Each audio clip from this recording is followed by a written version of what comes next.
भक्तों, ओम नमः शिवाय, श्री शिवाय नमस्तुभ्यं, जय श्री महाकाल। जी हाँ भक्तों, क्या आपके भी घर में कोई ऐसा व्यक्ति है जिसका विवाह नहीं हो रहा?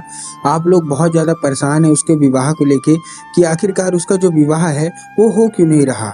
आपने बहुत ज़्यादा प्रयास कर लिया उसके विवाह को लेके, लेकिन उसका जो विवाह है वो होने का नाम ही नहीं ले रहा। उसकी जो उम्र है वो गुजरती जा रही है। कोई 30 साल का हो गया है, कोई 35 साल का हो गया, यहाँ तक कि कोई 40 साल का भी हो गया है आपका जो लड़का है या लड़की है, लेकिन विवाह होने का नाम नहीं ले रहा। तो ऐसे में कौन सा उपाय करें ताकि उसका विवाह हो जाए, संपन्न हो जाए पूर्ण रूप से? आज की इस वीडियो के माध्यम से हम आपको बताने वाले हैं क्या करना है, कैसे करना है, पूरा आपको समझाऊंगा। तो बस उपाय ध्यान से सुनिएगा, अच्छे से करिएगा। अगर आपने आज का ये उपाय ध्यान से सुन लिया और अच्छे से कर लिया तो 100% है कि आपकी जो कोई भी इच्छा है, जो कोई मनोकामना है, अवश्य रूप से मनोकामना पूरी होगी ही होगी। ठीक है ना? क्या करना है पूरा बताऊंगा। देखिए कोई न कोई अड़चन आ जा रही है, मतलब विवाह होते होते रुक जा रहा, या विवाह होने के साथ साथ बात बिल्कुल बनती रहती है, लास्ट में आके कुछ न कुछ ऐसा हो जाता है कि विवाह नहीं हो पा रहा। आप लोग ने बहुत ज़्यादा पैसा खर्च कर दिया, आपने बहुत ज़्यादा पंडितों को दिखवा लिया, आपने बहुत ज़्यादा कुंडली मिलवा ली, लेकिन कोई ना कोई समस्या आ रही है। तो आज का ये वीडियो मात्र आपके लिए है। ध्यान से उपाय सुनिएगा, अच्छे से करिएगा। देखिए, पूज्य गुरुदेव की जो कथा होती है ना, उसमें बहुत सारे लोगों को फल मिलता है, आपको पता है। तो अब पूज्य गुरुदेव की जो कथा होती है, एक चीज़ और पता होगा कि पूज्य गुरुदेव की कथा में लाखों की भीड़ आती है। कैसी आती है? लाखों की भीड़ आती है। और जब पूज्य गुरुदेव की कथा में लाखों की भीड़ आती है तो जितने भी भक्त रहते हैं ना, वो क्या करते हैं, पत्र के द्वारा अपनी मनोकामना गुरुदेव तक पहुंचाते हैं। किसके द्वारा? पत्र के द्वारा। तो अभी कुछ महीना पहले की बात है, गुरुदेव की कथा चल रही थी और गुरुदेव की कथा में बहुत सारे पत्र आए। जैसे लोगों ने पत्र लिखे, बहुत सारे पत्र आए। जब गुरुदेव की कथा में बहुत सारे पत्र आए तो वहाँ लोगों ने देखा कि बहुत सारे लोगों की एक ही मनोकामना है। जब गुरुदेव ने पत्र पढ़े ना, तो क्या हुआ, देखा कि एक ही मनोकामना है। क्या? सबका एक ही प्रश्न कि गुरुदेव, हमारे घर का एक लड़का है या फिर लड़की है, उसका विवाह नहीं हो रहा, कृपया करके कोई उपाय बता दें ताकि उस व्यक्ति का जो है तो विवाह हो जाए। जब गुरुदेव ने ये देखा तब गुरुदेव ने 2 से 3 उपाय बताए और कहा केवल और केवल ये उपाय कर देना, तुम्हारा जो भी बच्चा है, जिसका भी उपाय मतलब जो विवाह नहीं हो रहा, ये करवा देना। भोलेनाथ स्वयं उसका विवाह कराएंगे और मंगल विवाह कराएंगे, ऐसा वैसा नहीं, मंगल विवाह। ठीक। अब क्या हुआ, अब लोगों ने गए और ये उपाय को किया। आप विश्वास नहीं मानोगे, मात्र 1 से 1.5 महीने के बाद वो गुरुदेव की कथा में वापस आए और फिर से गुरुदेव को पत्र लिखा। लेकिन ये वाला जो पत्र था, ये गुरुदेव को धन्यवाद के रूप में पत्र था कि गुरुदेव धन्य हो आपका, आपके द्वारा बताया गया उपाय हमने कर लिया है। हमारी जो भी इच्छा थी, जो भी मनोकामना थी, सारी की सारी पूरी हो गई है। हमारे घर में जिसका विवाह नहीं हो रहा था उसका विवाह पक्का हो गया है। हम बहुत खुश हैं। आपका कोटि कोटि धन्यवाद।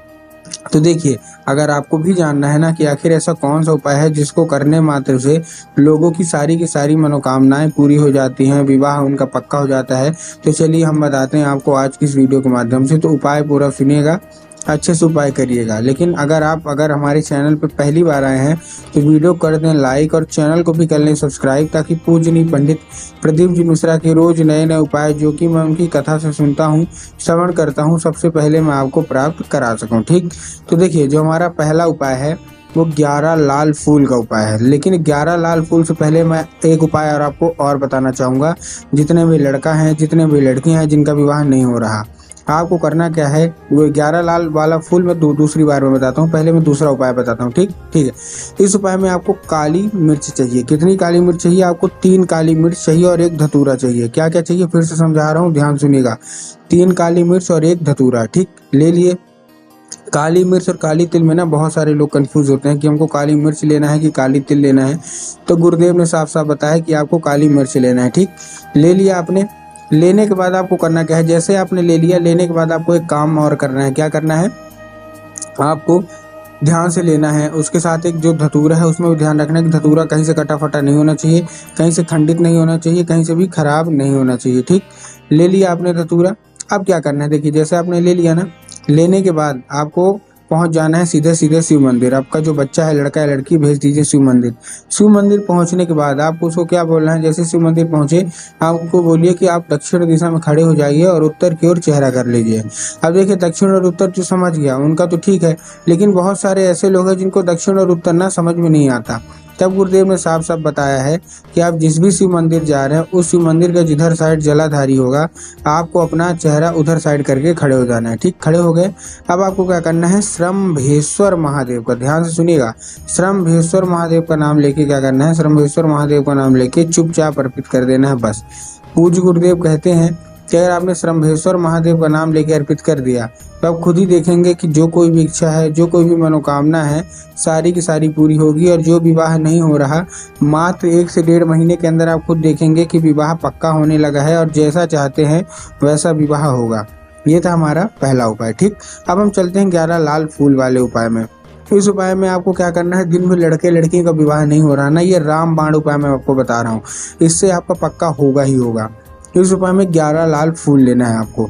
अब 11 लाल फूल में कोई कंफ्यूजन नहीं, आप कोई भी ले सकते हैं, गुलाब ले लीजिए, गुड़हल ले लीजिए, जो भी आपको लाल फूल मिले ले लीजिए, लेकिन एक किस्म का लेना है। ये नहीं कि 2 फूल आपने गुलाब के ले लिए, 3 फूल गुड़हल के ले लिए, 2 फूल और किसी के नहीं। पूज्य गुरुदेव ने साफ साफ मना किया कि आप जो भी फूल ले रहे हैं एक किस्म का होना चाहिए। ठीक, ले लिए।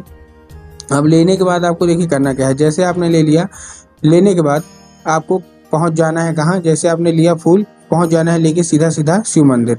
अब आपके दिमाग में आया होगा कि हम भोलेनाथ को जाके अर्पित कर देंगे, मनोकामना मांगेंगे, जो कि गलत है। इसीलिए बोलता हूँ उपाय पूरा सुना करिए। आपको माता शोक सुंदरी के ऊपर अर्पित करना है। अब देखिए, जिसको पता है कि माता शोक सुंदरी की जगह कहाँ होती है उनका तो ठीक, लेकिन बहुत सारे ऐसे लोग हैं जिनको यही नहीं पता कि माता शोक सुंदरी की जगह होती कहाँ है। तब गुरुदेव ने साफ साफ बताया है कि शिव मंदिर की जो जलाधारी होती है, जलाधारी के दाएं मतलब राइट साइड में माता शोक सुंदरी की जगह होती है। तो बस आपको करना क्या है, माता शोक सुंदरी की जगह पे आपको चुपचाप 11 के 11 लाल फूल अर्पित करने हैं और अपनी जो कोई भी इच्छा है, मनोकामना है, वो मांगना है।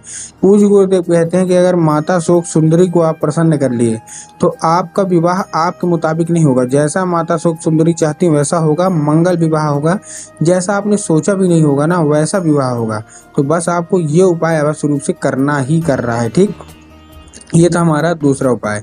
अब हम चलते हैं अपने तीसरे उपाय की ओर। ठीक, अब तीसरा उपाय में क्या है, बहुत ही सिंपल सा उपाय है, जितने भी माता पिता वो कर सकते हैं। आपको क्या करना है, किसी भी रविवार की रात को 1 लोटा लेना है जो कि तांबे का होगा। उसमें थोड़ा सा आप क्या डालना है, थोड़ा सा आप उसमें चावल डाल लीजिए, 1 सिक्का डाल लीजिए, कोई भी 1-2 रुपए का, और 21 चने की दाल डाल लीजिए।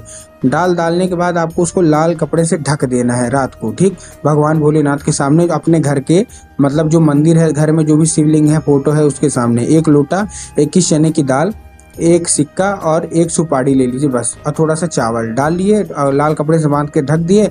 बस रात भर उसको रखा रहने दीजिए, जो भी आपकी इच्छा है, मनोकामना है, वो ओके।